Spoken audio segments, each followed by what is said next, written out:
Hey guys, how's it going? Got another knife review for you. Right now I'm going to be taking a look at the very cool custom made by Peter R. This is his Keystone model flipper. It's a really nice large sized flipping knife.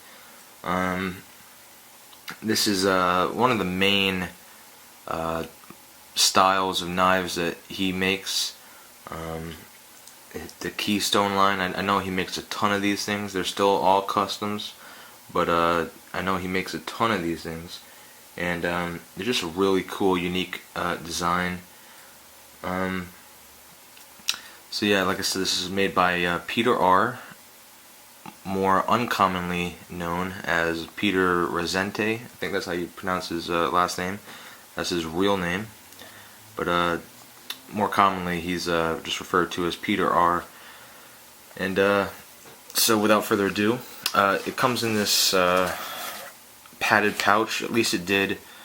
I purchased it secondhand, so I'm not sure if it ships in these padded pouches directly from him or not, but either way, mine came with a padded pouch. Here you go. This is the G10, orange G10 flavor.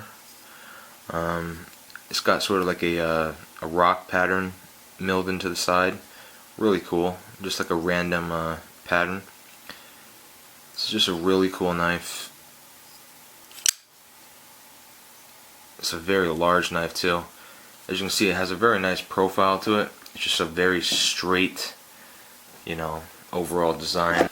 The overall length on this thing is about 9 1/4 inch. It has a 3 3/4 inch long blade, so it's a decently sized blade. It's 0.17 inches thick, the spine. I believe that's around, I don't know, about 4.5, maybe 5 mils. So it's a decently thick blade. Nice stout profile to it. It's S35 VN, common steel, and weighs about 5.6 ounces. So, considering how large of a knife this is, it's actually really light. That's in part to the fact that it's pretty much all titanium, other than the G10 and the blade. It's got full tie liners.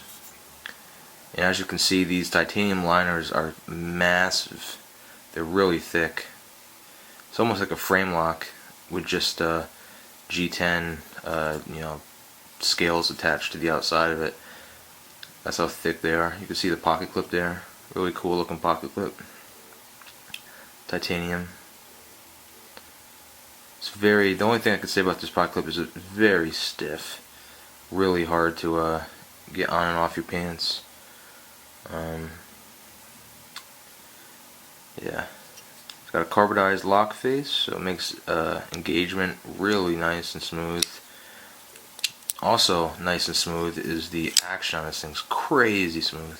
It's got I believe it's an IKBS, or no, rather I think it's I'm actually positive it's a tracked system. Sort of like the Kershaw, KVT, and you know what Zero Tolerance uses, the caged ball bearings. So it's just really smooth. It's got one of those on each side of the blade. Whoops. Got some nice jimping up here.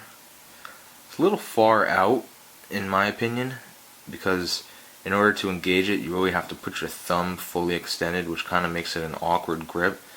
To me, I think it would be more purposeful if you had just some jimping run down the inside of these liners, maybe the very back of the blade, but I guess some is better than none. You can see the blade shape here. It's got kind of like a drop point, and it's got a swedge up top.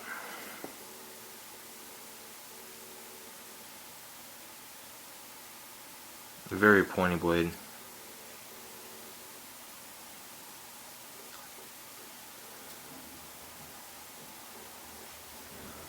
It's got a nice grip to it too. It's very nicely carved out here for your hand. You can see how the handle's shaped. Just fits really nicely. Kind of got carve out here for your middle and ring finger, then you have a nice little index finger spot. So it feels real nice.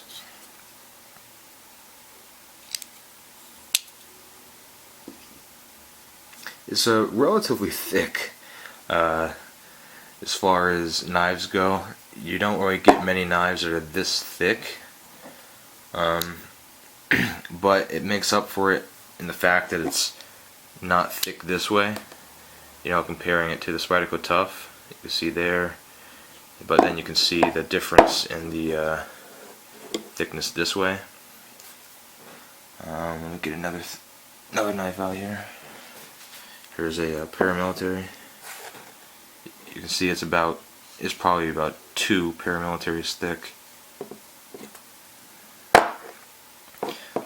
but it's not as wide as the paramilitary or the Tough. Size-wise, I'd say it's pretty much identical to the Spyderco Tough here.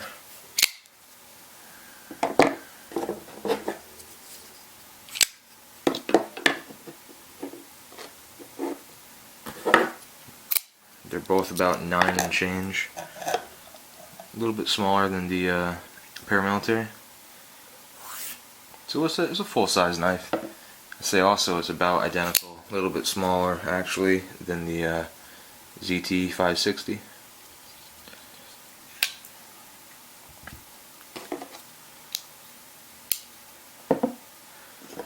But again, it's a very nice knife. I like it. Really nice materials, really nicely made.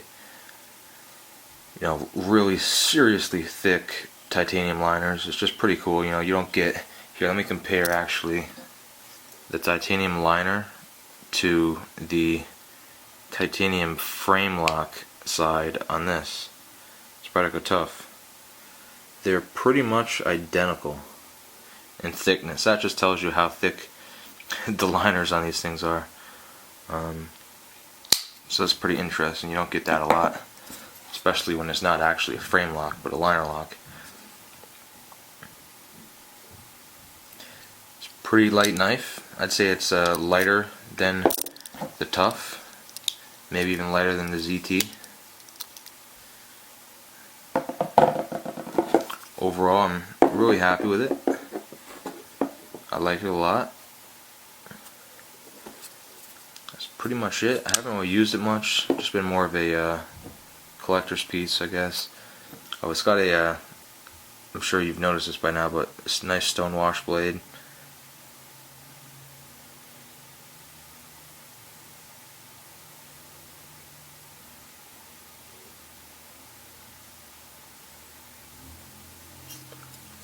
But yeah, like I said, I haven't really used it much, but I've carried it around a good amount.